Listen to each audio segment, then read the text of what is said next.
ரீசெண்டாக Instagram scroll பண்ணிருக்கப்போ ஒரு video பார்த்தேன்.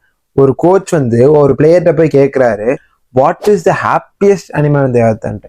அதுக்கு அந்த பையனும் தெரிலன்னு சொல்கிறான். திருப்பி அந்த கோச் என்ன சொல்கிறான்னா, அது கோல்ட் ஃபிஷ், பிகாஸ் அதுக்கு வந்து ஒரு 10 செகண்ட் மெமரி தான் இருக்குது அப்படின்னு சொல்கிறாரு. தென் அப்படியே கொஞ்ச நாள் பாஸ் ஆகுது.